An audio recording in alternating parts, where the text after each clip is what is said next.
Many people are impressed by Bethune Cookman's recruiting class, but if you know Raymond Woodie's history, this really is no surprise. Oh, yeah, it's Locked On HBCU. Play my music. You are Locked On HBCU, your daily podcast covering HBCU sports. Part of the Locked On Podcast Network, your team every day.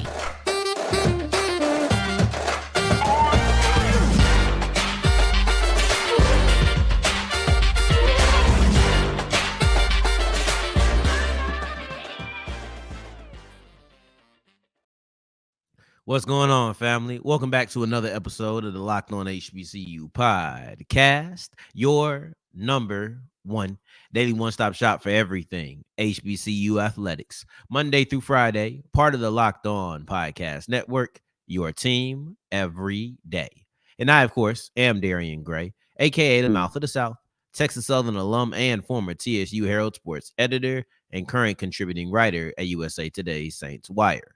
Thank you for going on this journey with me, making Locked On HBCU your first listen of the day every day. And remember, just because the mic cuts off does not mean that the journey is over. Just means it's time to follow me on Twitter at South Exclusives. Starts with an S and ends with an S. Today's episode is brought to you by Gametime. Download the Gametime app, create an account, and use the code Locked On for $20 off your first purchase.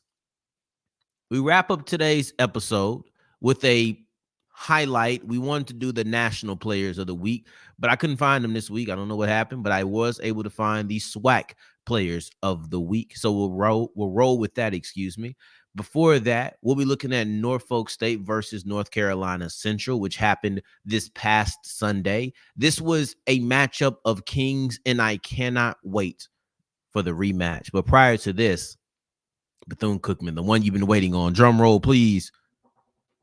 That's a weak drum roll. Drum roll, please. I'm having fun with having this handheld microphone. Hopefully that sounded good. I'll go back and listen to it in post. But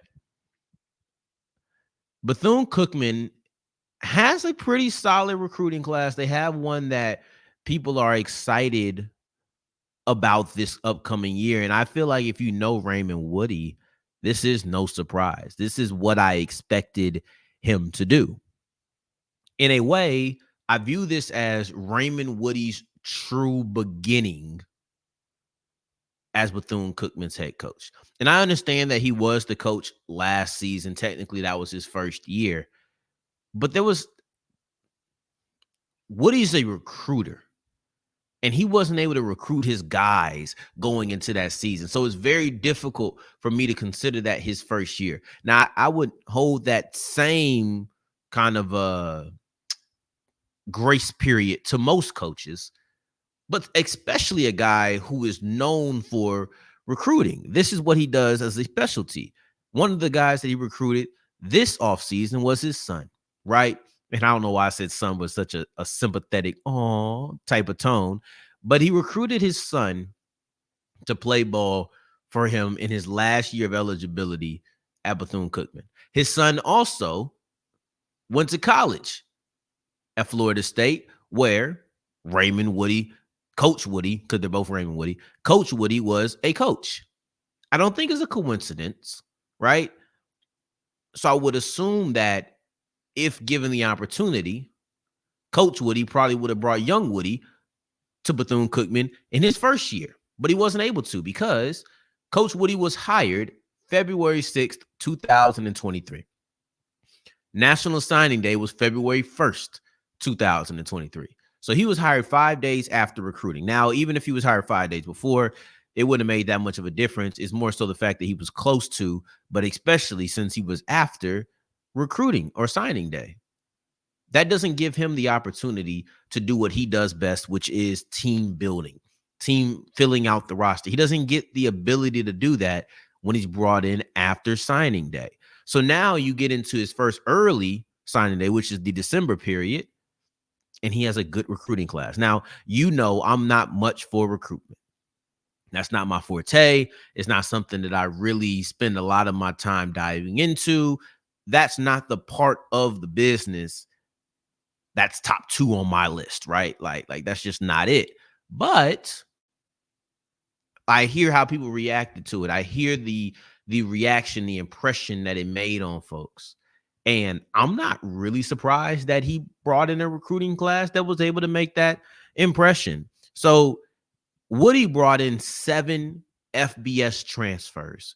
You had Dallas Corbett, defensive end from Central Florida, Sean Russ Jr., defensive back from Arizona State, his son, Raymond Woodie III, defensive back from California, and then Oren Patu, a linebacker from Arizona. All 4 of those guys were 4-star players coming out of high school. Then you have Courtney Reese, a running back from UNLV, and Trey Porter, a linebacker from Colorado State.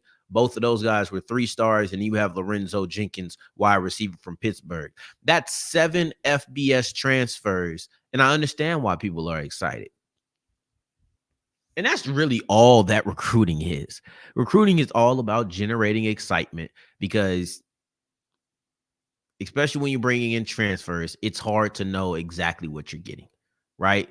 So I don't judge a recruiting class of, oh, I think this person going to do this. This is how I typically judge a recruiting class. Did you fill your holes? Yes? Okay. Really, that's it. I was going to add an extra thing to make myself sound better. I just want to know, did you fill the voids you felt you had on your team? That's what I care about more so than the player, not because it's more important than the player, but because to me, it's such a variable when you're looking at that. That's just how I view it personally.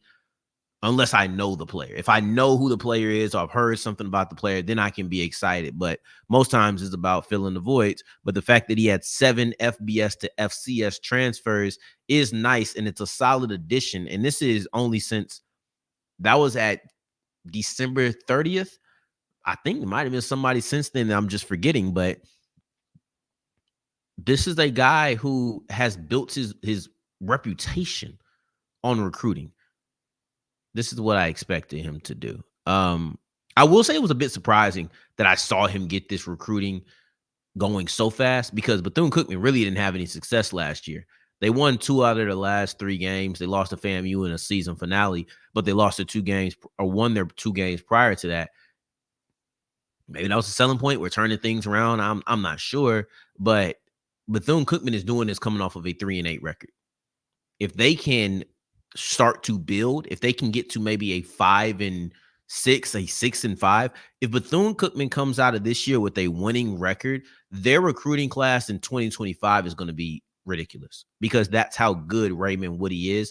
For him to be able to bring these guys in after a pretty bad season and still be able to sell them on what he can do for them, that tells you what kind of recruiter that the man is. Now, as we move forward, no need to recruit here. I already want to go to the Norfolk State versus North Carolina Central rematch. Matter of fact, I can't wait for it because the first one out there in Durham was built. It was like a battle for the Kings all the way down from environment to the actual play on the court. Let's dive into this because I don't want any more prologue as we continue with Locked On HBCU. Today's episode is brought to you by Gametime, and Gametime is the place for all of your last-minute tickets. Now, it doesn't matter if you want to go to the local football game. There's playoffs this weekend, right? It's Friday, so you only got one day, depending on where you are, right? Let's say you're in Kansas City, and you want to go to this Kansas City versus Miami game. You only have a day, but it's okay because you can go to Gametime and get those tickets for you. All you have to do is go to download the Gametime app, create an account, and use the code Locked On. That'll get you $20 off your first purchase. Use the code Locked On and get $20 off your first purchase. Sporting events, concerts, plays, comedy shows, everything in between. Go to Gametime and view what's going on locally for you. Gametime, use the code Locked On. As we continue rolling on today's episode of Locked On HBCU, I appreciate you for making this your first listen of the day. Every day for your second listen, make sure you're checking out the first of its kind 24/7 Sports Network on YouTube. Locked On Sports Today. No matter what time you're checking it out, it'll always have something live for you to watch. Now, North Carolina Central versus Norfolk State was a game. It was a battle, really. It was a battle of kings. It was a battle of two teams trying to fight for supremacy. And honestly, I can't wait for the rematch. And when I say that this is a battle of kings, it may seem a tad bit premature. It may seem a tad bit excessive or hyperbole or hyperbolic, I should say. But when you watch prior to the game, first and foremost, looking at records, when you're looking at records, these are the only two teams in the conference with 10 wins. At the time, North Carolina Central had 9, but because they came up victorious, they now have 10. These are the two best records in the conference. When you look at the arena, it was packed. They had the video board out showing the people in the crowd. I don't know how a regular North Carolina Central game is, but for me, that was something that was rare because we didn't have a video board at TSU. We just didn't, right? So they packed out, whole place filled. They're extremely engaged, right? And you see it after the game on social media where they're heckling some of the Norfolk State people. But it was during the game too. You could tell just how, from the crowd, how much this meant for them to come up with the W. Now, those are just things that happen before the 40 minutes, right? And a little bit of the crowd during the game. But that's at the beginning before it gets intense. Then once you start playing, there's a certain physicality that came with this game. And I know the cliche goes that playoff basketball, things get more physical. This felt like playoff basketball due to the physicality. And it was reflected in the score. 60-58 was the final. North Carolina Central comes up victorious. But especially early in this game, points were difficult to come by. In the defense was really good. The hands were really good. So Norfolk State got it going about halfway through the first half. North Carolina Central took about 3/4 of the way through the first half before they finally started putting things together. But the commonality between both teams creating offense was the ability to get into the paint. When neither team could get into the paint, it was hard to get offense going. And Norfolk State hitting their stride allowed them to have a 34-point first half. North Carolina Central getting that stride at the very end allowed them to hit 29. It was important because you only win by 2, right? And it's not like points ever started getting easier. At no point was it easy to score the ball. It's just about, could you get into the paint? And once you got into the paint, then you could kick it out. Threes weren't prevalent, especially not for Norfolk State. Norfolk State made 1 of 16, I believe. Or was it 0 of 16? It was a very small number. It was either 1 or none. And they took double digits, about 15, give or take. They just didn't shoot the ball well. They just did not shoot the ball well. And when you have low-scoring games, you have bad offense or you have good defense. It's one of the two. Maybe a mix of the two, but it's definitely one of the two. This was good defense. This was active hands creating turnovers. This was good shot contest. There was multiple times that they would get offensive rebounds. When you look at it, let's see, I have it written down on who had. So you had 13 and 14 offensive rebounds. So 27 offensive rebounds in this game, but it's still, the offensive rebounds didn't lead to much because it just kept being met by good defense, right? And neither team scored well from outside, whether that was outside the paint or outside the three-point line. It wasn't a good day for them. It just was not a good day. But I chalked it up to North Carolina Central specifically being able to stuff the paint once they realized what Norfolk was doing. It was clear no one was shooting well. Like, that was obvious. So now you got to go inside. And North Carolina Central was able to make sure that the paint was always filled with somebody, whether it was a rotating defender, whether it was somebody who was already guarding, there was always help. So nothing came easily. Overall, there you go. This is another thing I want to point out as far as offense goes. North Carolina Central scored 8 points in the first 11 and a half minutes. Once they started to get into the paint, then it was almost like both teams, whenever they found something, they found it for an extended period of time. It was very rare that an offense found something and then moved on, right? It was, we found it, let's keep hammering it, and we continue to succeed at this as well. Once they found that and hit that switch, they went from scoring 8 points in the first 11 and a half to scoring 21 in the last 8.5. So it's a drastically different outcome once you were able to get inside the paint. Then you have Po' Boy King, who dropped 17, a big-time 3, and he was probably the first person. He wasn't the leading scorer for the team. That was Jadarius Harris, but he was the first person with the Eagles that I realized got into the paint. They might have gotten to the paint before that. I don't know. But he had a Euro step kind of floater or a runner, and it was close to the paint if it wasn't already there. But that was the first time that I saw North Carolina Central actually penetrate the defense. So I would say that he probably stuck out more than anybody else because he would make timely plays. Jadarius Harris, he kept having his points, but it felt like King made timely plays. When North Carolina Central needed something, King was the person who was there. That's how I felt about it. But I want to move forward and look at the SWAC because I've been looking at the MEAC all week, basketball-wise. We haven't talked about a lick of SWAC hoops at all week. We got to fix that, even if it's the last segment of the week as we continue with Locked On HBCU. Today's episode is brought to you by FanDuel. And go to FanDuel.com/lockedon to make every moment more. If you're new to FanDuel and you put down a $5 money line bet, you get $150 back in bonus bets. It's that simple.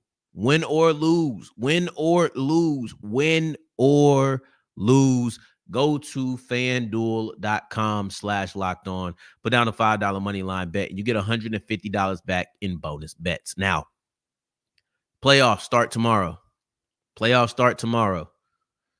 got the Chiefs versus the Dolphins. You got the Cowboys versus, who are they playing? Who's the 17? Green Bay. You got Detroit versus Los Angeles Rams, right? You got the Bills versus the Steelers. Great games. They're even greater when you put down $5. And you get $150 back in bonus bets because there ain't no such thing as losing. Go to FanDuel.com/lockedon and make every moment more. As we're wrapping up today's episode of Locked On HBCU, I appreciate you for making this your first listen of the day. Every day, making it all the way to segment 3. Thank you 2 times for that. Now, typically, I want to try to make it a thing where we look at the national players of the week, but I wasn't able to find that in prep for this show. And also, I realized we hadn't talked any SWAC hoops all year. All week. We talked about Zay Green and UAPB women's basketball at the end of last week on Friday. But since then, we haven't really discussed much SWAC basketball, which is okay because we've discussed SWAC coaching and SWAC recruiting classes. Like the thumbnail would tell you that's all we spoke about all week. Now, every day, you know that's not the case. You know that the thumbnail is not all that the show is about. But it hasn't been about SWAC hoops at all. That's one thing that no matter if you're looking at the singles or if you're looking at the B-side cuts, that hasn't been there. And I'm going to rectify that. I'm a SWAC guy, but MEAC hoops been crazy, whether that be Norfolk State, women's basketball, North Carolina Central versus Norfolk State, men's basketball, North Carolina Central. Well, really, that's actually the 2 schools we've really been talking about. As I think about it, it's been Norfolk State women's basketball twice. It's been North Carolina Central men's basketball twice. Once against Howard and once against Norfolk State men's back. So, but those were the prominent things. Those are the ones that caught my eye. So those are the ones that we looked at. But right now, I want to take an opportunity to not review or preview, but to just highlight the 2 SWAC players of the week. You had Dhashon Dyson from Bethune Cookman, and then you also had Lorenzo Downey from Alabama A&M, who were the players of the week. And they couldn't be much different. They couldn't be more different, excuse me. When you look at Downey, he's not typically a scorer. The fact that he scored double digits in this game, I say this is surprising. The fact that he scored double digits is rare. It's only the second time he had done it all year. Meanwhile, Dyson is one of the better scorers in the conference. And let's look at Downey first, because he caught fire from 3 in the second game. He played 2 games that were able to make this up. Meanwhile, Dyson only played 1. Let's see. Actually, I ain't got my phone on me right now. I could tell you what the score of those games are, because I think Bethune Cookman played today. But when you look at Alabama A&M and what Downey was able to do, he shot 4 of 6 from the field, 14 points, got 2 points from the line. So he went 2 of 2 from the stripe, but then also 4 of 6. Every single shot he took was a 3-pointer in this game. And that's not often for him. That is not something that is common. That's something that he rarely does. But he shot the ball really well. So he ended up shooting, 66% from 3, which translates to also 66% from the field. But caught fire from 3, really was able to light it up. But you look at the game before, because he had 2 games, he ain't had that many points, but he had 13 rebounds. So drastically different games. When you look at what he does versus what Dyson does, they're different. But then when you just look at what Downey did in the 2 games he played, one, he was a scorer, and then the other, he was just more of a rebounding threat. So drastically different on each game. Ended up averaging 11 points and 9 rebounds, so almost a double-double, and also undefeated for the Bulldogs, 2-0. Then you look at Dyson, who, like I said, he's a scorer. 30 points was a career high for him. So he had more points than he had ever had, lines up with who he is. But then also you look at the ability to add an extra dynamic to his game. And he had more assists than he had all season, though it was only 5. Like this is what he's a scorer. 5 of 11 from 3. You compare that to 4 of 6. Not many more makes, but 5 of 11 from 3 is pretty solid. You're shooting a little bit under 50%. You also way more active. He took 22 shots in that game. Way more active, right? You combine the last 2, maybe 3 games for Downey, he ain't taking 22 shots. These are drastically different players. So it was nice to see them both be highlighted, because I couldn't really say the same thing about them. Sometimes you have players who you highlight and it's like, your game is very similar. You just had different numbers. You took 3 or you made 3 threes instead of 4 threes. You had 12 versus 14. Like, it's minor. I know those aren't drastically big numbers that I'm throwing out there, but that's how sometimes people are so similar. So those are our SWAC players of the week. We'll try to get into some more SWAC play next week on the show. I'm not quite sure, but we'll figure it out. I'm a SWAC guy, so of course I want to get some SWAC conversations in there a little bit more, but I just got to figure it out. I'm trying to get accustomed to this whole groove of basketball season. It's not easy because you have the TSU, board meetings. Then you also have like their coaching search. You have FAMU with their alumni meetings and then their coaching search. So we haven't put basketball in the forefront yet because so much is still going on with football that we probably didn't expect to be the case at this point.